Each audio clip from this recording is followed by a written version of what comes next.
Hi there. I'm Jennifer Elizabeth Masters, and this is my mom, Ronnie Thorpe, who just turned 102.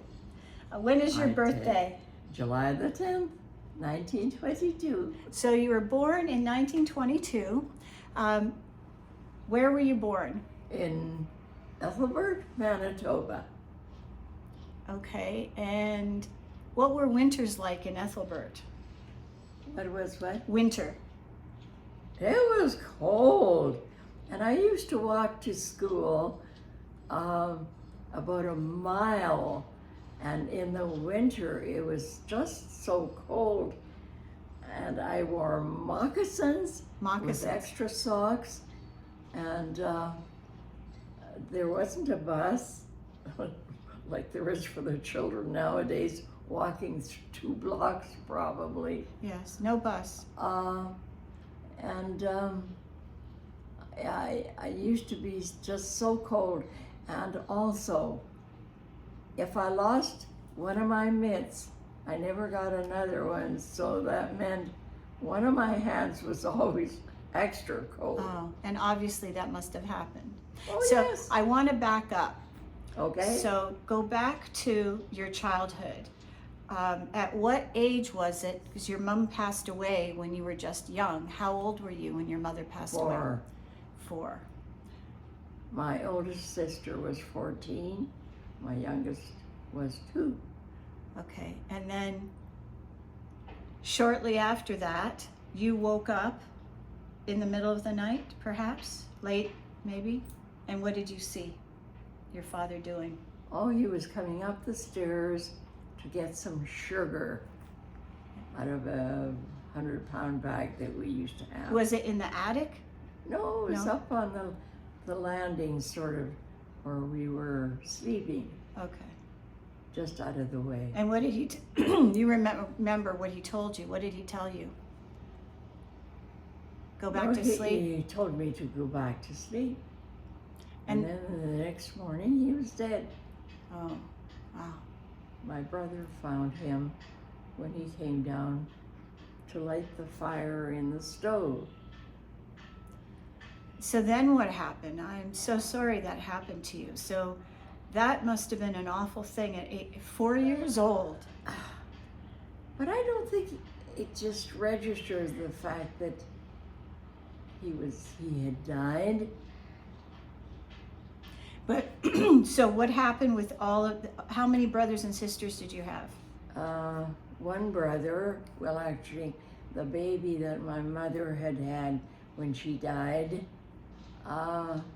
was kind of lost because my sister was 14 when my grandmother was going to take us. We were living in Vancouver, British Columbia, and we went by train to Manitoba to my grandmother's. But you ended up in an orphanage. Yes, that was, we had lived in the house on our own for a little while. I doubt if it was more than a couple of days, but it seemed like it was longer. And a priest and a nun came and gathered us all up. We couldn't take anything out of the house. Nothing. Nothing.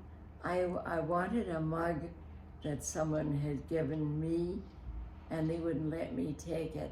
Oh. And they hustled us off. We didn't know where we were going, and it was just the 5 of us. My sister Rose, that was 2, I was 4. Doris, Natalie was 6, and Doris was 8, and my brother John was 10. And we all landed in an orphanage, and they separated us. In the youngest, Rose and I, went into one part of the orphanage, and Natalie and Doris went to another, and then John, our brother, was in a totally different place. We never did see him until we were on our way to my grandmother's in Manitoba. How long a time was that? From the time you went in there to the time you went to your grandmother's? I honestly don't think we were there longer than probably a couple of months. But it seemed like a long time. Oh yes, it did. And you said there was a night that you were crying? Oh yes, that was shortly after we got there. I was crying in the night.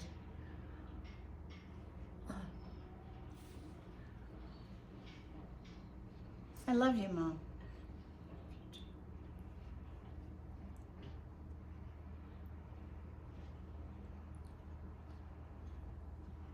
Nobody should have to experience that. I'm sorry that you had that experience. So, The nun was very, very nice to me. She picked me up and took me into the kitchen and gave me something warm to drink. so here you are, 102. I mean, we're skipping forward many years. Yes. So, do you think maybe having that kind of an experience in your childhood so early on is what helped to make you strong? Who knows?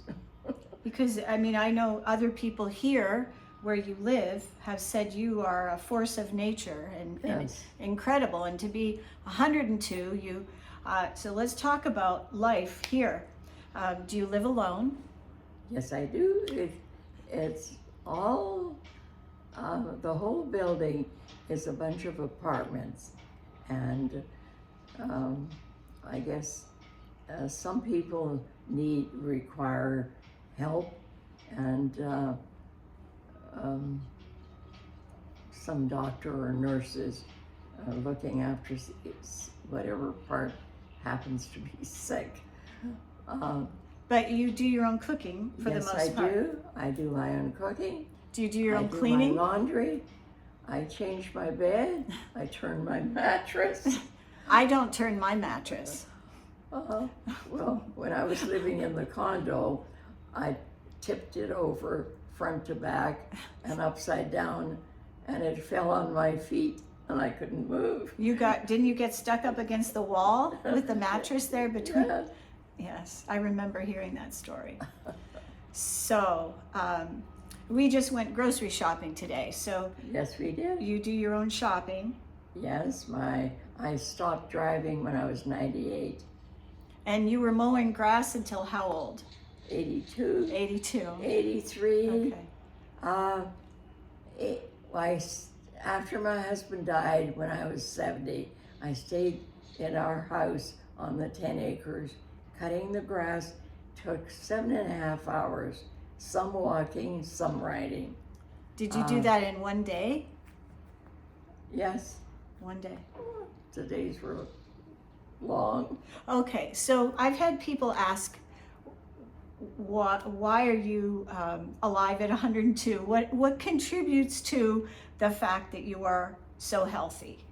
I keep telling people, don't get fat, keep working, Keep moving. keep moving. That's right. So cleaning your own house. I vacuum probably 4 or 5 times a week. That's not much exercise. No, but it's I've seen your fridge. It's cleaner than mine. Okay, so you Well, I cook. probably cleaned it extra specially For me. because I knew you were coming. Okay. So over the course of your life, what have you seen change? What's the biggest change that you've seen in the world today? What do you think? The telephone, I guess. And when anybody heard a plane, everybody in the town would go out and try and find it in the sky. It was an exciting event. Yes, it was. Yes. Okay. It was So fun. back then, did everybody have a car or did nobody? No one had a car. Nobody had cars. Wow. We had farmers come into the town with their horses, and sometimes in the winter they'd have sleighs on the bottom, and boys would try to climb on the back, and of course the farmer didn't want them there, and he whipped them, or at least whipped us, put a Crack the whip? Oh, wow. chasing them off. Okay. All right. And so what year was it that you moved to Toronto? Were you 15? First of all, I went to Winnipeg because my older sisters were there, and we went on the train, and we had, my sister and I, my younger sister, a bag of oranges and a box of cookies, or at least whatever, and that is what we had to eat. For how long? 2 days on the train. Oh, wow. Yes. Wow. I got mighty sick and tired of both. I'm sure you did. So, just for everyone's kind of interest, what kind of food do you eat? Do you eat out in fast food restaurants? I would. Fast food. Do you ever eat? No. No. No. Do you cook for yourself? I do. I cook everything. And I cook lots and lots of vegetables. I eat very little meat, really. But I have eggs. I eat well. Lots of fruit? Yes. Lots of fruit and vegetables. Now, I love cherries. growing up, Dad always had a vegetable garden. So Yes, he did. And we had a family of 6 people, and not a ton of money. So I remember eating a lot of vegetables, and we would sit down to dinner and have 5 vegetables in a meal. That's right. And I still have. Okay. I have frozen vegetables, of course, and I put corn at the bottom, and then I put carrots and peas and broccoli. And I usually have about 5 vegetables. And I love potatoes. So what do you think about people that are eating a carnivore-only diet, meat only? I can't imagine. And I mean, nowadays, with the cost of beef, I don't know how anybody could possibly afford. A carnivore diet? No, Yes. that's right. It would be very expensive. Yes. Yes, it would. Yes. So you eat a variety, and I've seen your fridge, so I can attest to that. And how much alcohol do you drink a day? I don't drink at all. And how many cigarettes a day do you smoke? Never. Okay. I had one cigarette when I was 14, and I was living with my oldest sister. And there was a whole bunch of us in our backyard, and she said, if you guys are planning to smoke, come in the house. You can just imagine doing that in front of an adult. So you had to smoke, So that was it. you had to smoke cigarettes in front of them. Yes. Is it one cigarette after another? No, just, just one. Oh. One cigarette. And that turned you off. Yes. Well, good thing. Okay. And a message to the world about what do you think makes us happy? Be content with what you have and enjoy your family, but don't get into their business. The worst thing you can do is get involved in your children's problems, because they solve them with whoever they're having problems with, and that person is still mad at you. For And helping. you had nothing to do with anything. However, So minding your own business, that's right. keeping your opinions to yourself rather than telling your family what to do. Oh, Yeah. no. Okay. I love you, Mom. I love, Love you you, Mom. too. Oh, I loved you lots. And you're leaving me. But I'll be back. I'll be back. Thanks, Mom, for doing this with me. You're welcome. And happy 102nd birthday. Oh,